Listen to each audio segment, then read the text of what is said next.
Hello YouTube. Yeah, I've just been a bit sick these past few days. Just not feeling very well, but yeah, yesterday I had to go and walk like 2 miles in the snow and to get my medicine, and yeah, I'm slowly feeling better. You know, sometimes medicine doesn't takes a while to kick in, but yeah, anyway, I just want to address something that's been whatchamacallit, that's been going around lately, because it's like I see some of these, like I saw like some of these pro-blacks like calling like you know, because recently there's been this situation in Zimbabwe, where the president Robert Mugabe was asked to step down, and now he resigned basically, and now there's a new president called Mr. Emerson.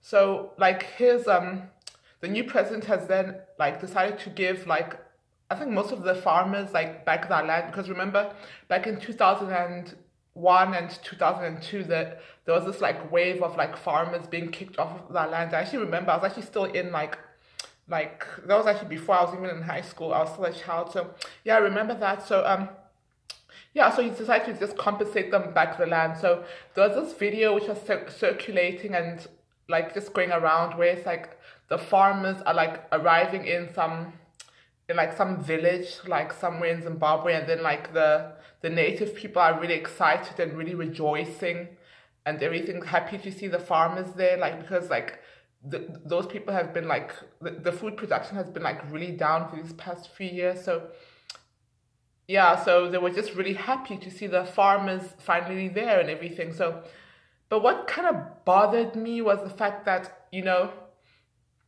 people like, I saw some of these pro-black Americans like who are not even actually African, like you know, like saying, oh, these people are dancing around, like they're really happy, this and this, because, you know, they're coons, like white daddy, this and this, white daddy has come to save them. They always kiss up to white daddy, this and this and this. And I'm just like, are you serious? That's, you know, that's really like kind of like disrespectful and very inconsiderate in a sense, because those poor people, because I actually remember like as a child when that thing happened, when Robert Mugabe did all that, I actually remember, I'm not going based off of, you know, sometimes people go off of like propaganda, not doing that research, not knowing things, or like not experiencing certain things, because I actually remember, because I've actually been to Zimbabwe as a child, and I actually grew up in that area, because I actually remember, like I even had friends who were from Zimbabwe who actually used to have their parents and stuff. Even some of my teachers were from Zimbabwe.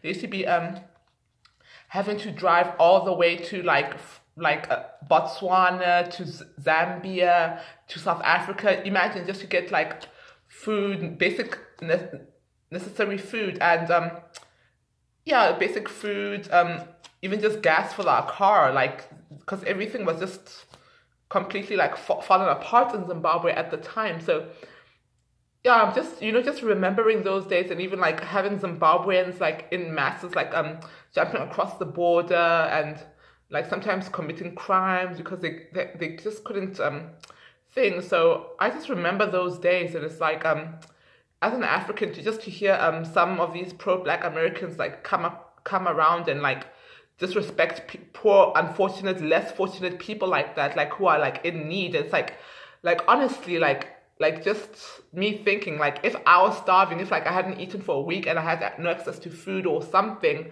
like just scraps or something, and anybody, whether male, female, black, white, whatever, like brought me some food, I'll be happy too, because it's like, sometimes, you know, people just should stop this hatred for one another. We should just come together and like look out for one another, like as people. So yeah, that kind of bothered me a bit. And also like, because even like, you know, just me in my situation, because I'm actually South African. I'm not sure, like most people know I'm South African. So but then like because of apartheid and everything like that, and you know, the racial tension and all that stuff, back in like the 1950s, there was the whole Group Areas Act. There was the Color Act, where like if you are not white, basically you were you were like treated as inferior, especially like and then like because of the Group Areas Act, the native people in particular were like funneled into these townships and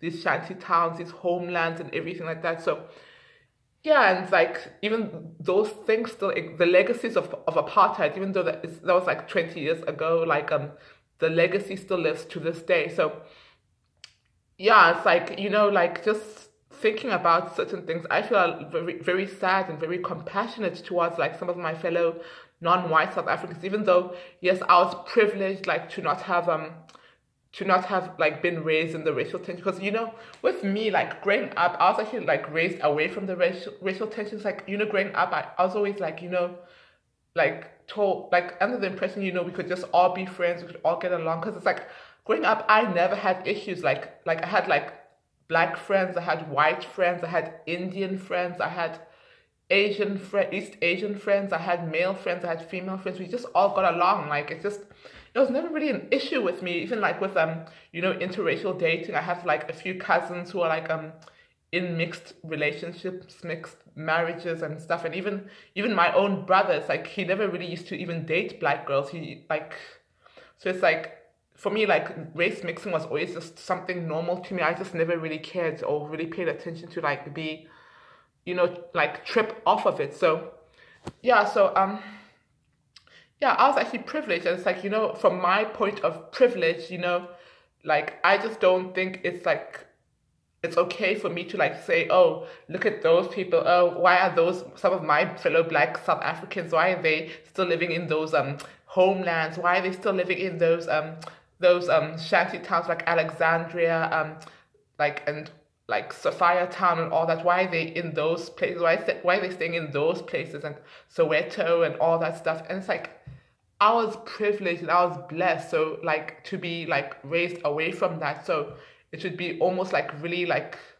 very like, I don't know the word, but very kind of mean and very not disrespectful, but condescending maybe, like for me to like hold my nose up and like think I'm better than people just because I was given the opportunity, like because of my parents, and like to like be somewhere else, like especially my mom and everything like that. So it's like just it's not nice to talk down on other people like from a point of privilege. And I've also been seeing some of these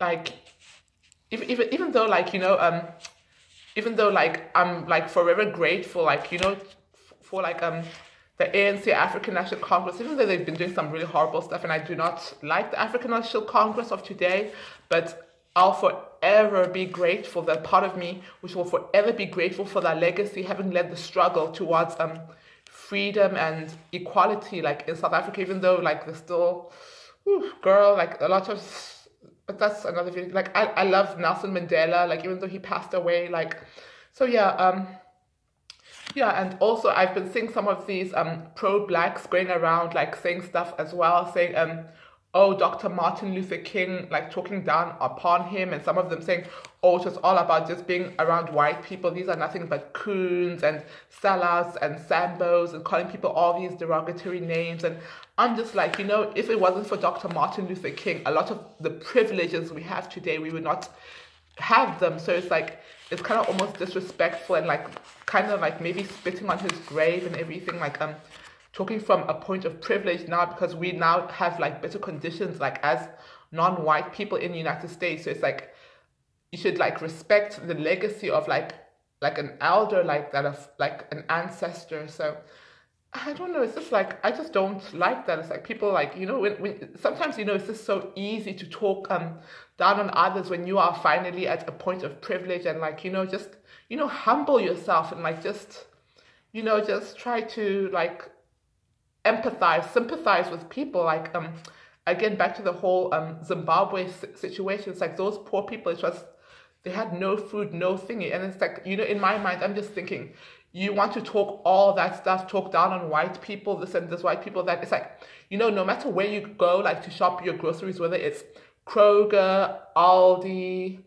Walmart, Target, Trader Joe's, Whole Foods, wherever you go, I just want you to just know that a lot of those places are owned by white people. So it's like, yeah, so it's like really like, I wonder how you'd do if like you were told not to shop in those places. So yeah, it's like really horrible to be like that. So now this is my thoughts on like all this that's been going on. So please like, comment, subscribe, and share my video, and I'll see you all in the next one.